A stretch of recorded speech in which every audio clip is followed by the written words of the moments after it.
Well, welcome everybody. We are here for how to talk to youth about difficult topics. And this is kind of unique for since COVID, we have done trainings online. They're very popular, but people were requesting to have some things in person. So we are doing both, which is very unique and has some glitches, it seems. We are going to go ahead and first off, I just want to make sure online if you can hear me. Yeah, we can. Okay, super duper. Thank you. Some things to keep in mind.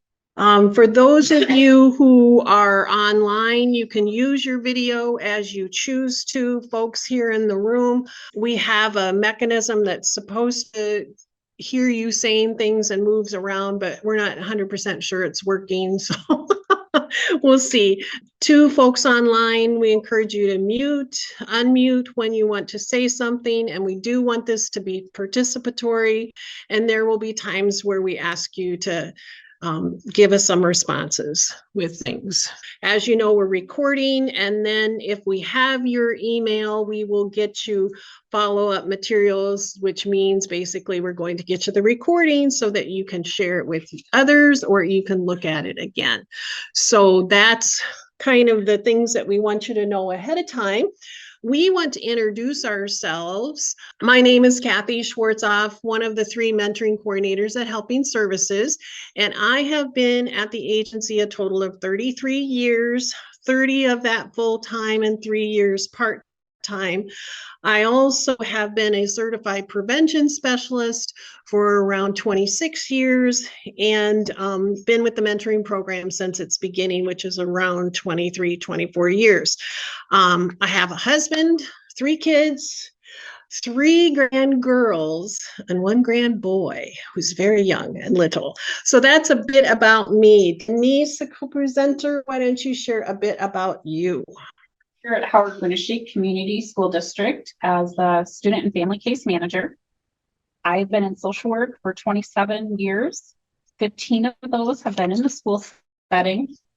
4 I was working in an outside agency, and 5 for child protective services. I have an awesome supportive husband, 2 children. 1 just graduated from college and is in the working force, and another one is a junior at Mount Mercy, playing both basketball and softball. So keeps us busy. A bit about Helping Services. We are a multifaceted agency, and youth mentoring, as I said, has been around for a long time. And we serve kids between the ages of 6 and 16, offering them a positive adult role model. And Sam Jenner-John, who is the Delaware County mentoring coordinator, is going to share just a bit about youth mentoring more than what I just did. And we'll see how well the people in the room can hear her, which could be a little tricky. And surprise, it's actually going to be clean because Sam's internet went out. Oh no. Okay, so go ahead, Colleen. Youth mentoring. We serve children ages 6 to 16 in Howard, Elmkey, Winneshiek, and Delaware County. We have community-based, we have school-based. We work just to partner youth with adult role models in the area. We were also awarded a huge, lovely federal grant out of the Office of Justice and Juvenile Delinquency Prevention that will begin on October 1st. We're very excited about this funding. It will allow mentoring to strive and grow even more. We will be able to have community-based and school-based in Clayton County. We are going to be able to have school-based in Southern Fayette, and it will allow us to hire 1 more full-time mentoring coordinator and then a half-time type position as well. So we are excited to keep growing and expanding our mentoring for the communities and the youth in the area. Thanks, Kathy and Denise, for this training. Great, and thank you for sharing those good things and jumping in when Sam wasn't able to. I think Sam's back on, and we'll see if she has other things that she wants to share later on. So we want to get into kind of an overview of what we're going to talk about this evening. First, we want to determine what is a difficult topic, and then look at developmentally appropriate types of concepts to keep in mind related to those discussions, and then some things that will help you prepare for the conversations that you have with youth, and then to give you a definite structure that you can use in a conversation, or at least to get you started and kind of get you thinking that these are the things that I really like to work into it. And some thoughts related to after talking to a youth, and then to many of the kind of difficult topics we're going to talk about can be unhealthy. They can be not great decisions, and peer pressure is a big part of that. So we want to just give you some tools in your toolbox related to that, and then share some actual resources.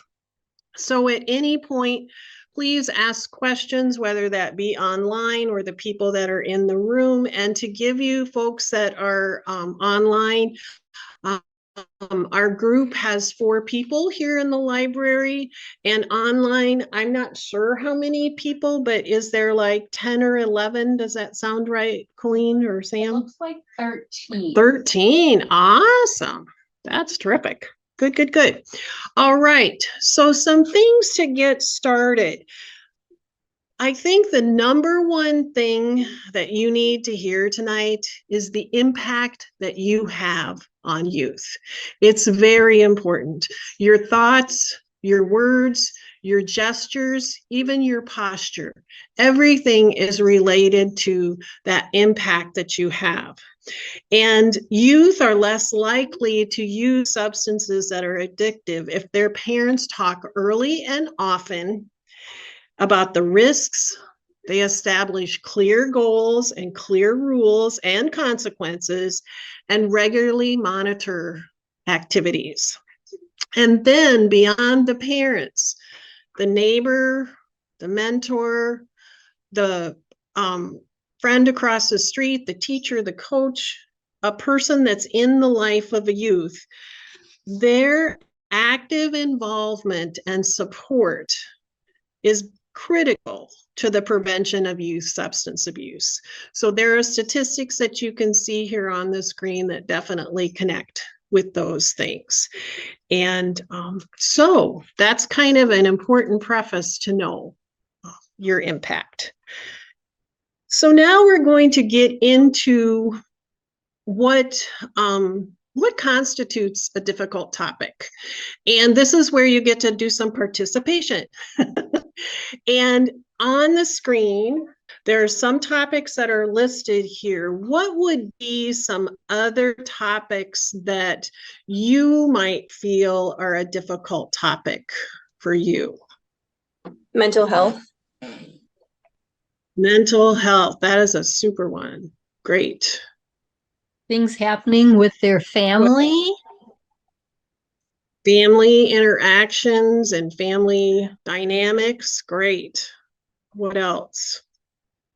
Maybe even something they've heard on the news and they're talking about it. Yes. Oh, Cindy, I'm so glad you said that. That's part of what we're going to talk about tonight is exposure to media.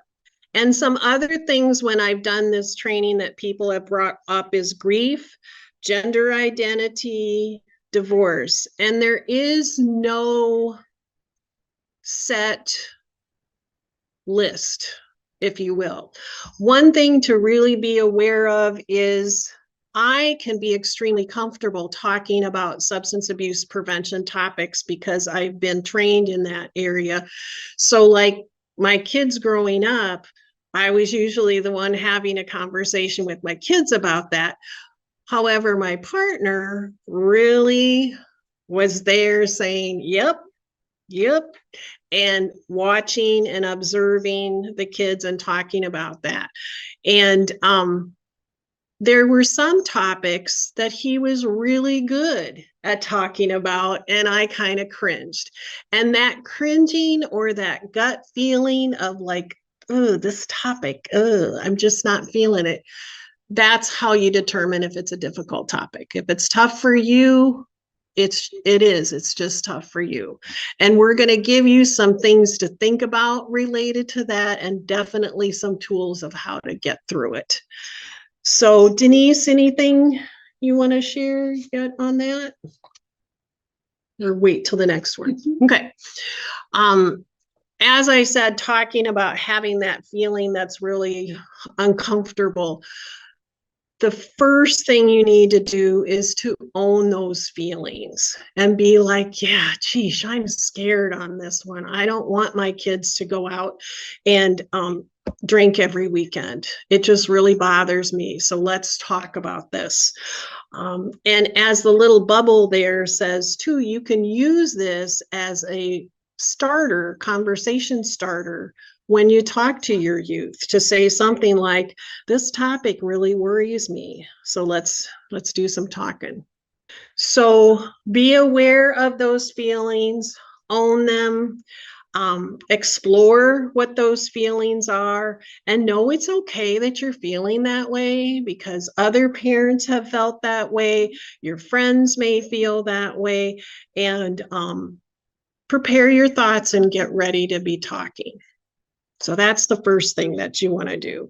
And one of the things that I didn't share earlier, which I kind of meant to, the premise of all of these discussions that we have with our kids and kids that we enjoy is we always want them to be happy, we want them to be healthy, and we want them to be safe. And I do this weird thing, happy and healthy and safe.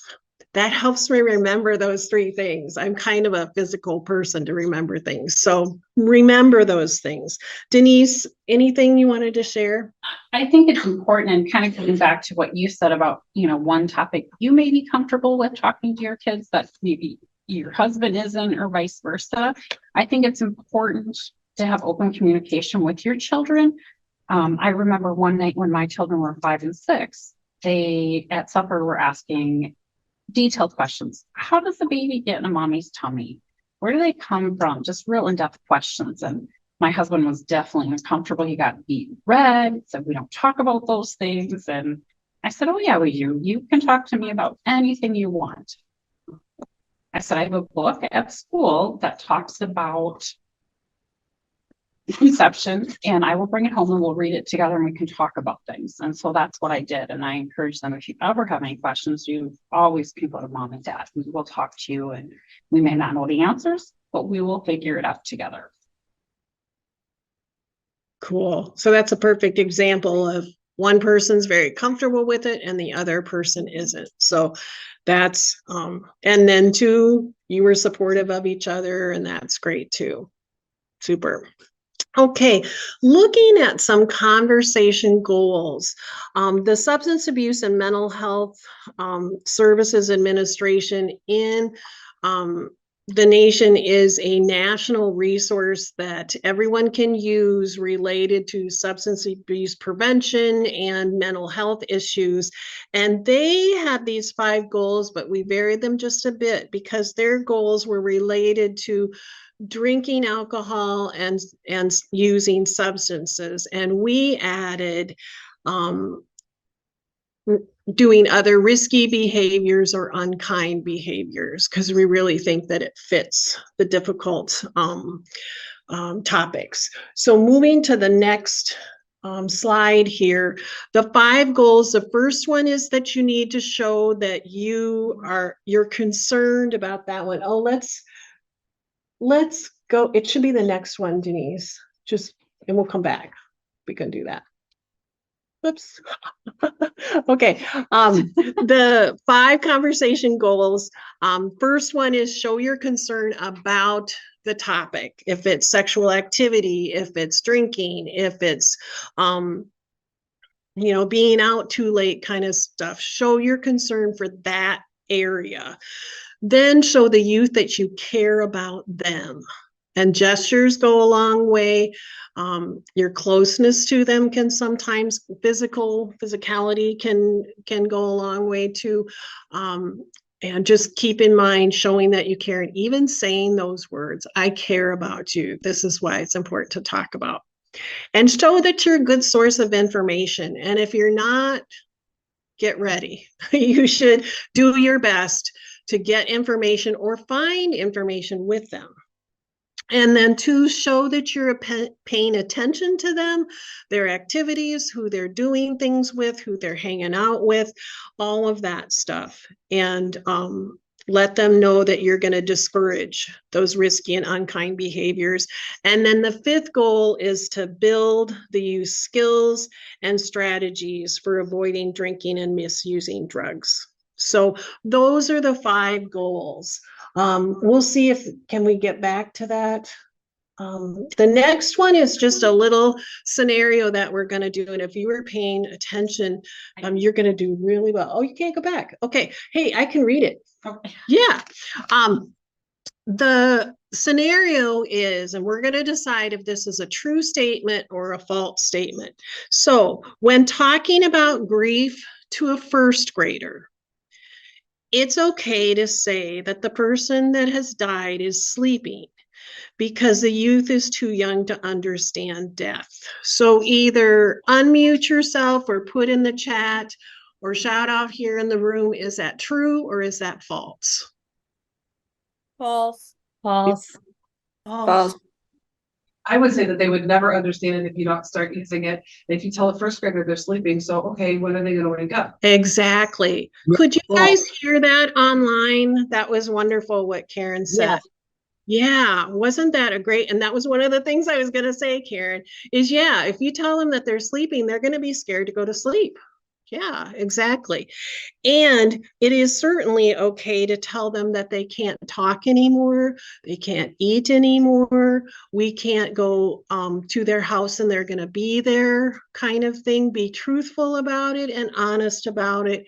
And again, own those feelings. I'm sad about this. This is really a hard time for our family, and we're going to get through it together. So, exactly. There is on your slide, or when you get your video, you'll see this slide. It refers to a book called The Invisible String by Patrice Karst, and it's for children age 3 and up. It is an excellent book, and that is something we're going to be referring to during the training to give you some ideas of books that are appropriate for age groups. So, and I just referred this book to somebody, one of our mentors, who her kid's grandpa had died, and she wanted some ideas. Activity book with the storybook, so it actually breaks it down if you're not creative on your own. Oh, cool. And the other thing we like to tell people too is often you can go online or you can go to your local bookstore and say, can you order this for me? And many libraries have books as well. So, okay. Our mentors in Postville, mentees, had a janitor that passed away in a car accident in July. So we discussed that with them too. Awesome. That's great. Thanks, Elaine. Cool.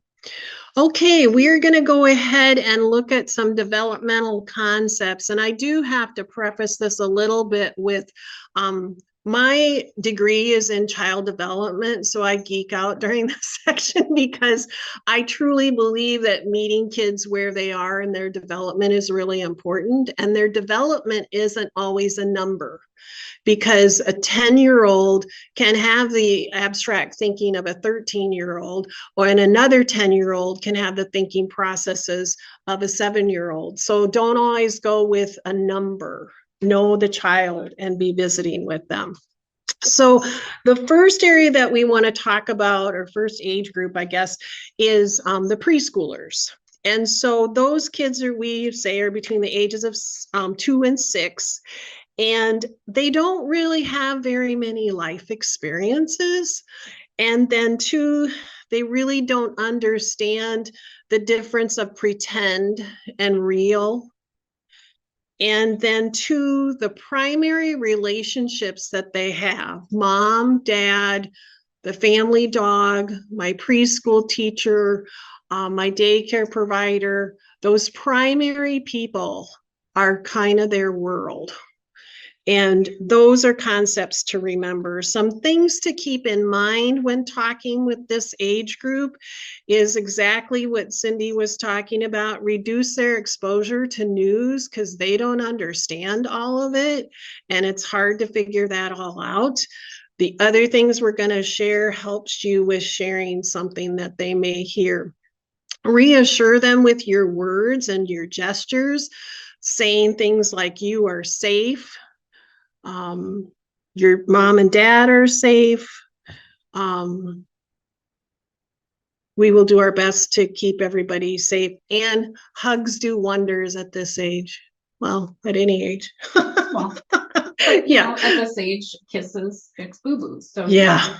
Physical touch is important. Yep, exactly. And address and name basic feelings.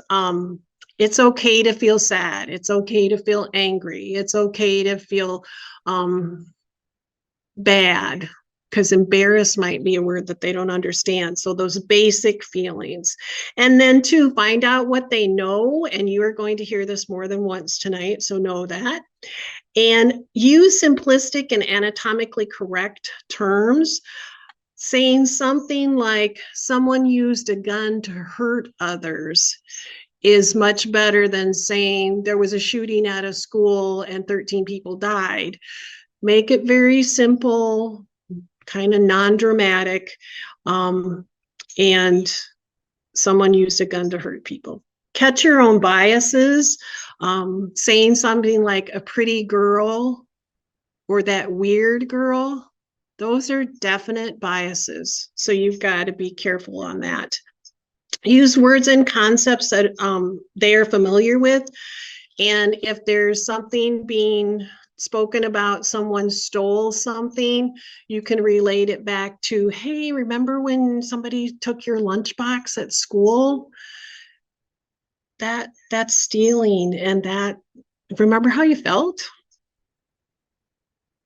And then to communicate that someone's in charge. If it's mom and dad, if it's the preschool teacher, if it's you as the mentor, you're going to make sure, do everything that you can to help them feel safe. And safety isn't just about our house, it's about your heart. I want to stress on that about, you said using anatomically correct terms, using proper names, like identifying feelings, because you were teaching children the lingo. But I think it's really important to use anatomically correct names, even though sometimes as adults and parents we're uncomfortable saying vagina or penis or the anatomically correct names for body parts. But there was a situation where a little girl continued to tell her classroom teacher that her uncle was touching her tutu. And she's a little dancer, so the teacher didn't think much of it. And at conferences, the teacher shared with the parents that the little girl continued to complain that uncle touched her tutu. And they gasped, because that is what the name they gave the little girl's vagina. So had they used the anatomically correct name, this child would have helped much sooner. Mm-hmm. Yeah. We're going to move into the next age group, which was the 7 to 12-year-olds. And those kids have more exposure to media. Many kids in this age group have phones at this point, and have lots of exposure to video games, to watching Justin Bieber, for example, doing drugs or inappropriate things. And I'm not picking just on Justin. There are many prominent people in the world that are famous that show on their music videos very inappropriate things for children. And so this age group can be exposed to that. This age group too is a little better, especially on the older end of understanding abstract kinds of things, but the younger ones still, it's a little hard to determine what's real and what's pretend. So some things to keep in mind is to wait for the right moment. And I want to emphasize that this doesn't mean, oh gosh, I can't talk to them now. It's not the right moment. And you wait, and you wait, and you wait, and you wait, and you wait. What you really want to be doing is kind of feeling them out. If they are running out the door, that's obviously not the best time to have the conversation. But to visit with them and say, hey, let's go play some basketball. And during that little basketball shooting hoops time, that's when you have your conversations that you want to have. Again, find out what they know about the topic. And again, that can help you to realize that they have pretty good information or not so much. And it'll help you to kind of guide that a little bit. And Kathy, I think to build on that, just sitting the kids down and expecting them to be able to carry on a verbal conversation is very hard. But if you have them have a tangible, like playing basketball or coloring a picture together or cooking together or playing with Play-Doh, their hands are distracted and they're more freely able to talk. And more comfortable at that age to talk about things. And the other thing I've had kids tell me is I don't want somebody to be looking at me all the time. So when they're doing that coloring or they're playing basketball or you're fishing or whatever it is, it feels much less threatening to be doing something else. So that's kind of a good thing to keep in mind. You're going to see that again too with some other things that we talk about. Create a safe space. And that's where you've said to them numerous times, I'm here for you. I care about you. You can come to me, just like Denise said that. You can come to me at any point and talk to me about anything that's bothering you. I'm here for you. Provide some context with things, and it kind of helps too that in complex situations, there's lots of different perspectives. So saying something like the person who committed that killing had problems in their brain that confused their thoughts. And that's very complex to try to figure that all out, but to kind of just look at there's a different perspective. Another different perspective could be people are in the Canadian fires. It was a nuisance to have that smoke in our air, but there were people that were fighting those fires. Wow. That's some different perspective. And address their curiosity. They may want to explore the topic more, and that can be a point that you guys jump on your laptop or your phone or whatever it is and say, let's check this out together. And that look for the positives is kind of a good example for those firefighters as well. And encourage critical thinking. You don't want the conversation to just be like, this is about me as the adult and I'm lecturing you and here we go, we're going to do all this, I'm talking all the time. You want to start asking their opinion and getting them thinking about the conversation. But I also think it's really important to be aware of what they are exposed to and how much of it.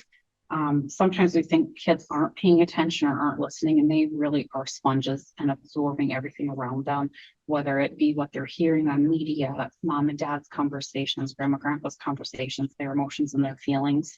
I bring it back again, 9/11 happened many years ago, but I recall I had recess duty at the time, and there was little first and second graders that were reenacting the planes crashing into the buildings and dragging people out of the buildings, like they were reenacting it, playing it out on recess because they'd seen it over and over again on TV.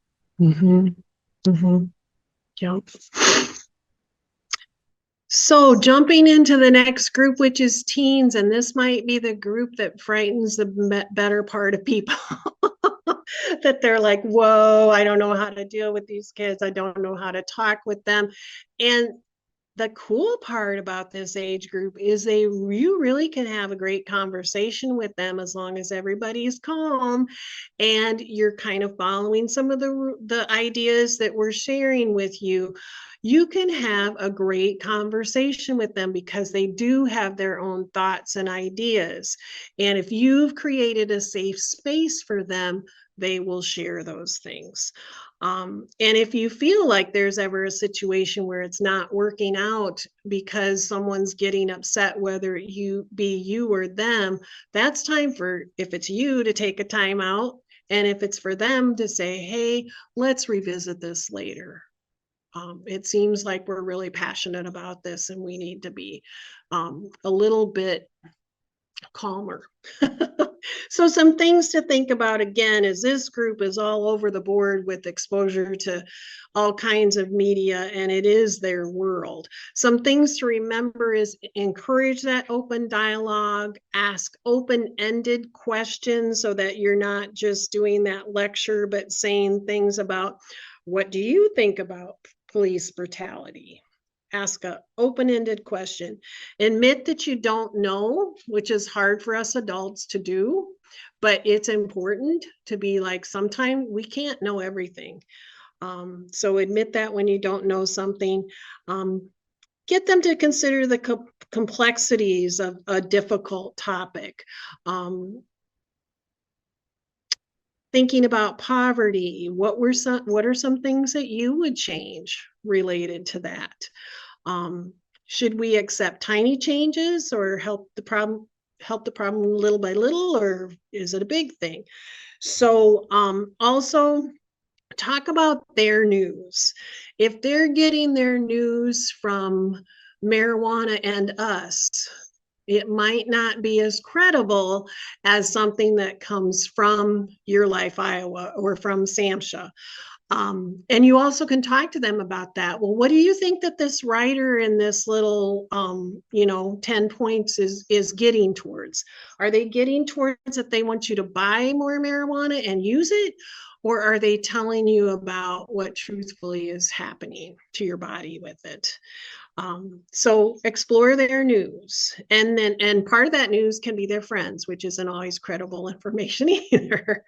And then to ask what they would do if they were in that difficult situation. There was a school shooting. What would you have done as a police officer? What would you have done as a teacher? And then to explore solutions. And that kind of gets into that, what would you do if, but also depending on the topic that you're talking about, they've got great ideas of another option that you may never have thought of, that it's good to hear what they've got to say. So I think we're gonna do another scenario. Yeah, and this time we won't give you the answer right away. Okay, so often when you talk to youth you care about, they say things that don't really add up. I ride my horse at my grandma's. I have this great big bedroom all to myself. You suspect they're lying. It's best to just let it go because kids will be kids. Do you think that's true or false? And you can go ahead and unmute and share your answers and thoughts, or put it in. I think it's false. Then they'll lie about False. bigger things. What do you guys think here? I think it's false also. I just think you just need to ask them, well, tell me a little bit more about that. That sound? Yeah, exactly. Call them a liar. And good point. You don't want to call them a liar. You don't want to call them out and say, hey, now listen, you said this. You can just be like, you can say, tell me more about it, because then they can share a little bit more. But you also, it gives you an opportunity to get where they're coming from and to explore what feelings they're having. Because sometimes too that I have a great big room all to myself. I've had a mentor tell me that, and he was like, they live in a trailer and he shares his room with his 3 dogs and a brother. But he'd like a room all to himself. And so if you kind of talk to them and say, tell me more about that. And even you could say, well, that would be really great to have a room all to yourself. Or even say, when I grew up, I had to share my room with my sister. And that, was good sometimes, but not when she threw her doll in at me and hit me in the head with it. So I think we'll share with them that obviously the answer is false. Mm-hmm. But I do have a question is, would it ever be appropriate to tell a child not coming out? Like Dad said, you know, you're a liar, but is it appropriate to ever tell a child, wow, I find that kind of hard to believe? I think that it would be good to say that if you know them well. And have a relationship. Yep, and have a relationship with them. Saying things too, like, you know, another time you said this and now you're saying this. This isn't quite adding up, so tell me more. And or that just doesn't seem to add up can even be what your comment is. So I've also had a mentor tell me that with a situation that was similar to this, that they felt like their job wasn't really to sort out all the details of what was being told to them, but more so important of how the child feels in that situation. So, yep. And another good resource here is on the bottom there, Line Up a Storm. So, okay. And that's by Julia Cook. She's got a lot of excellent books. And one is specifically Line Up a Storm. Mm-hmm. Okay, moving on to getting ready for the conversation. As we said earlier, you need to educate yourself. If you know that you're going to be talking about vaping with your child because you've seen some things and heard some things, get on Your Life Iowa or other resources and say, what is the deal about this vaping? And get some information, arm yourself with ideas. Doesn't mean you have to know everything, but get some ideas. And talk to other people is also education, but then they don't always have the most accurate information either. Use those ages we've talked about and stages as a guide.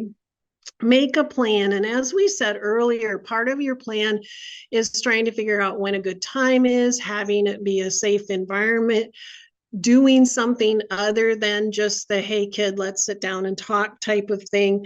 I am a real planning person. So when I've had conversations with my kids, I'll write down like key points that I want to get in the conversation. And I may not ever look at the notes, but it helps me to have it written out. So make a plan and kind of get those key points in there. Listening is your biggest job when you have a conversation. So keep that in mind. Okay. That's why sometimes, like you said, it's really good to start with, so what do you know about this? Mm-hmm. How do you feel about this? Mm-hmm. And then you kind of know what education they need and where to go. Right. Super. And your words at any age are extremely important. You don't want to be demeaning and say things like thou shalt do this. You should do that. It's much better to say something like, I want you to stop drinking alcohol and I'm here for you, instead of saying you should stop drinking, because that should part puts them on the defense. And so your word choices are extremely important. And you will get these in your, when you get the video, and we can send you the PowerPoint if you'd like it too, to have these word choices so that you can understand that a little bit better. I'm going to move right. I'm trying to be mindful of the time and move into the having the talk. And we want to say it's time to talk. It's not the talk, because there are many talks that you should have with youth. And this is that basic structure that I was talking about. Start with some kind of opener, like Denise said, a question is a great way to start. Or the feelings kind of thing of, oh, you know, I'm really feeling awkward about this, but I have to talk to you about sexual activity. And here we go. And point out something you've seen or heard, if it was on the radio or a conversation in the coffee shop, whatever it is, that can be your opener. The next piece is to give just a few facts. And that doesn't mean that you whip out like, well, in 2010, 800 children were hurt by, drug abuse. You're not going to do that. But you may say something, if you're talking about vaping, it could be just a few things like, this is really harmful to everybody's lungs, whoever uses it. And they really pack that nicotine in there. And we can even look to see how much is in some of these products. So just get a few facts in there. And the harm thing is really good to talk about health risks and consequences are great to get in those facts. Then keeping in mind that you're going to have that open discussion where you're asking open-ended questions, you're listening, you're asking their opinion, those kinds of things. And then the end is kind of having an agreement or a plan. And part of that can be good talk. Let's revisit this later. Can be short and sweet. And some things to keep in mind when you're having your conversations related to that open communication. I statements are super simple, but they're hard. They're super great to use, but they're hard to use if you don't practice them. So I was even doing when I was practicing oh, here's a possible statement. And I ended up using a you. And I was like, darn. So it really does help you to kind of think through this little format that says, I feel blank when, and because, and what I need is. Those are the 4 pieces that are part of using I statements well. Become, share your expectations, ask their opinion. We already said that. Provide access to resources. Be honest, admit you don't know, and tell them that you get back to it. So I think we've covered all of those at some point this evening. We want to jump right into a video. This is a very short, it's not the whole video. What you need to know ahead of time is this young man who you see, his name is Tim. He's on a basketball team, and someone on the team has been kicked off the team because of their alcohol use. They have 0 tolerance in their policy, and the parents have decided to talk with him about it. So hopefully this is going to work. And if you guys can't hear it, you can come closer to my computer and you should be able to hear it. To each other's lives. So stop back here. You can do it. Hey, pal. Hey, where's Mom and Katie? Mom's picking her up. I wanted to get you so we could talk about something. What'd I do?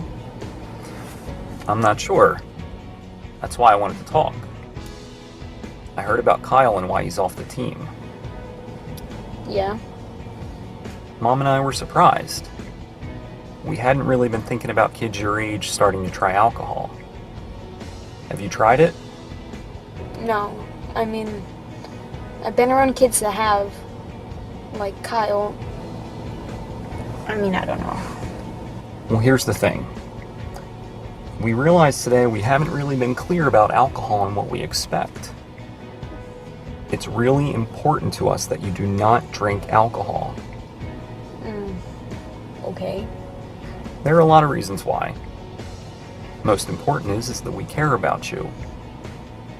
At your age, alcohol can damage your brain development. It messes with your judgment, so you can end up doing dangerous, risky, or just plain stupid and embarrassing things. And there are consequences. At school, on your teams. Look at Kyle. Yeah, I get it. Good. We also know it can be hard to turn down alcohol if your friends are drinking. But all you have to do is say, no thanks, it's not my thing. You've got so much going for you, Tim. You don't need it. And your real friends aren't going to care if you don't drink. No thanks, it's not my thing. I can do that. I'm proud of you, Tim. Your mom and I are here for you anytime you have questions or need help. With this or anything else. Thanks, Dad.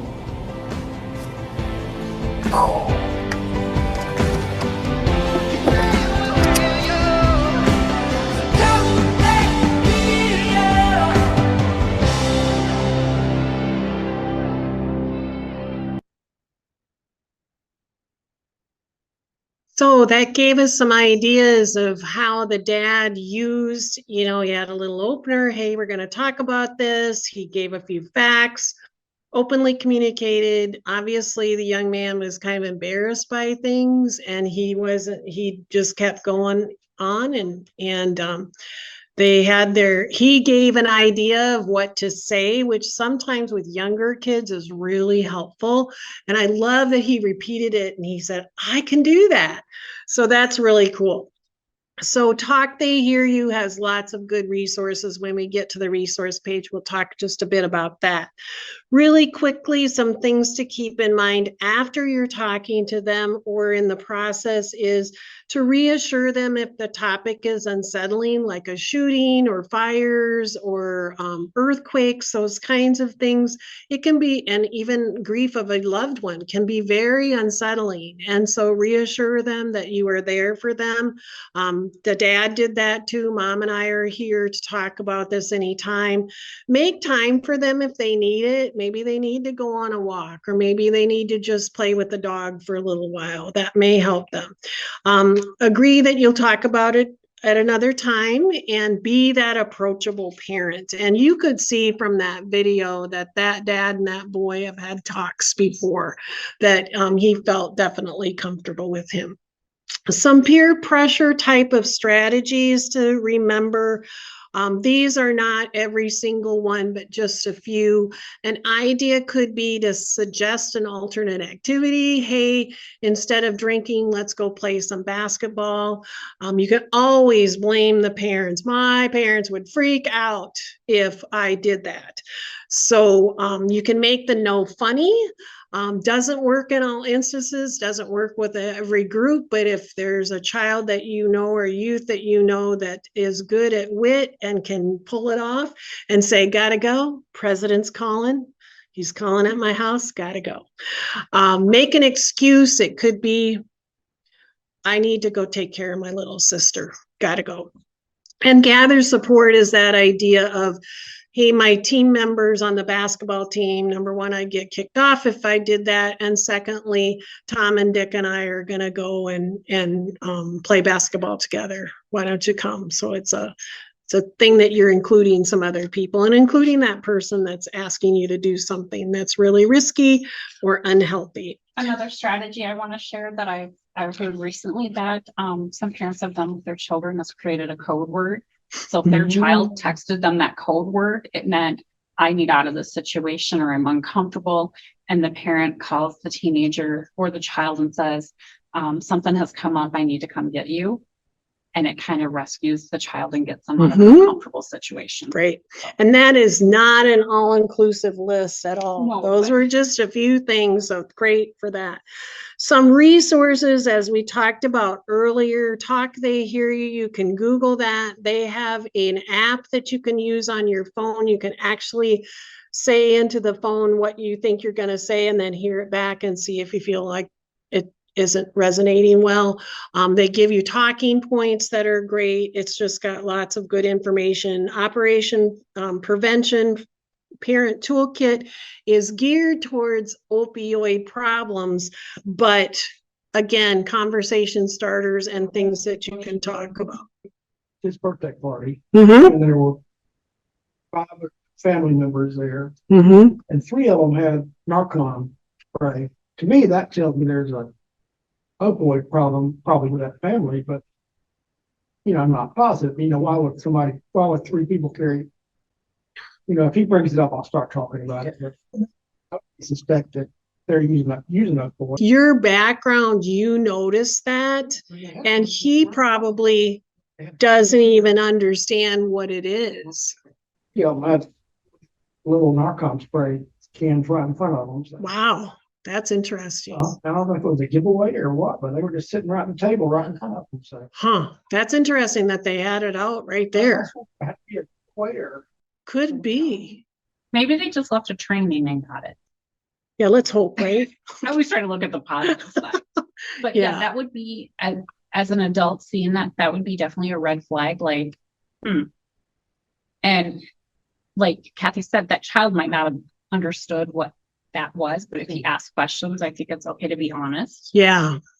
I love what you said, though. I probably won't bring it up, but I'm going to wait for him to do it because he may not understand it at all.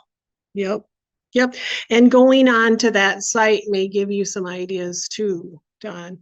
And then the Start a Conversation 10 Questions About Drugs and Health has great information as well. I'm trying to kind of wrap things up as we get closer to 7:30. We have got a list of books that are on different topics that you can see. Also, we have a training coming up in November that's on vaping. It is the same, and I think you went into that. Yeah, go back to the PowerPoint there. A training that's coming up in November that's on learning about vaping, and it's one that will learn more about vaping tools that are being used and the harm that it can cause and that kind of thing. Very quickly, we want you to do an evaluation. People in the room, it's your pink form that's in your folder. For those of you who are online, perhaps Do you want me to copy it? Sam or Colleen could, or anybody can put the link in the chat. Sometimes that's easier to grab that. And if you do that right now, that gives us some feedback, and we report to our funder how people's knowledge was changed related to trainings. And so it's very, very important that you fill this out real quick. It shouldn't take you more than 3 minutes, I would think. And as you're doing that, if you just kind of can also think about, is there anything you'd like to change about the training? We, of course, would have loved to not have had any technical difficulty whatsoever, but I don't think I've ever been to a training where they had some kind of technical difficulty. And but think about too, what else you'd like to hear about, and then two, if folks have questions, we can perhaps stop the recording at this point, and people can hang on if they have questions. And you are welcome to leave once you get the evaluation done. And the most important thing I want to do tonight is to thank you for attending and being present. I loved that you guys, everybody online and here in the room, had some thoughts and ideas, and we think that some things resonated with folks. So if y'all do have questions that you want to ask, we welcome you to do that, but definitely fill out that evaluation quickly.